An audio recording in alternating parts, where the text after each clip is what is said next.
Who got the power? We got the power! What kind of power? People's power! Who's got the power? We got the power! And what kind of power? People's power! Who's got the power? And what kind of power? People's power!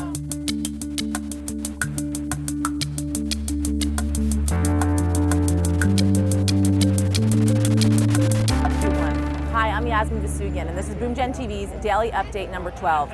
Thousands of protesters have descended on New York City today to protest the presence of Iran's President Ahmadinejad.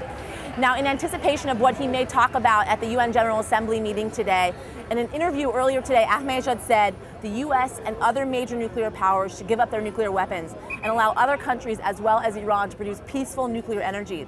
Ahmadinejad also denies any wrongdoing by his government regarding the deaths and violence following the June 12th elections.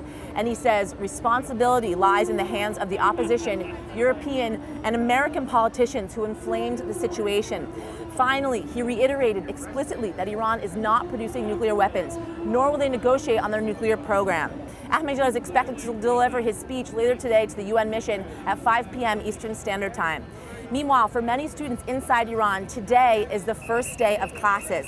Ahmad Reza Radan, the head of internal security, has announced that police presence will increase around the campuses to curb any nuances, such as drug dealers and troublemakers.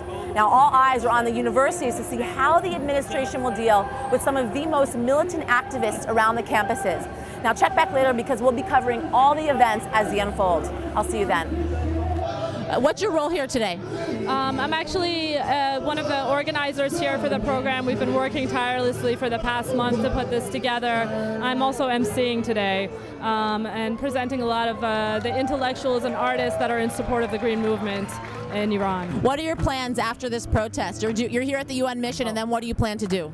We're here from 12:30 to 4 in front of the office of mission of Iran in United Nations, and we will go to Dag Hammarskjöld Park in front of UN headquarters building from 4 to 6. And tomorrow we have a big march with green scroll, a green scroll of Iranian with hundreds of thousands of Ahmadinejad is not president of Iran, and signatures of Iranian from all around the world. This event is tomorrow on Brooklyn Bridge from 10:30 a.m. to 4 p.m.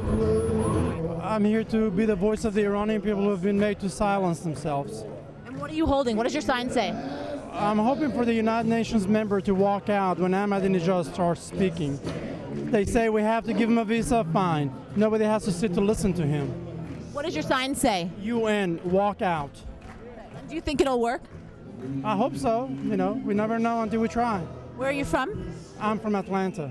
Have you been a part of these protests? Since the beginning of the, once we found that people were on the streets demanding a fair count of their vote. And do you think it'll make a difference? It should. It should. Absolutely. What is your connection to the situation? I'm an Iranian. My family members live there, and I want their voices to be heard. That's my motherland. Basically, I want to highlight the human rights atrocities that are occurring in Iran right now, and also to show that Ahmadinejad is most definitely not my president and really not the legitimate president within Iran. And his administration has been a party to so many human rights violations, and it's the duty and the responsibility of the United Nations and its nation states to respond. It seems like the Voices for Iran is actually trying to distinguish itself from other major groups that are protesting today. Why is that? Because we do highlight the fact that we are against crippling sanctions against Iran, and we are against military aggressions within Iran. We don't believe that economic sanctions will do anything but subjugate the already subjugated. And do you think this is going to actually make a difference? Yes. I think that change can come slowly. I think that people who are looking for a quick revolution or a quick regime change, quite frankly, things don't work that way. I feel like as a community, we have taken we've gone leaps and bounds in this past couple of months than we ever have in the past 10 years, I think. And I definitely think it's a move in the right direction.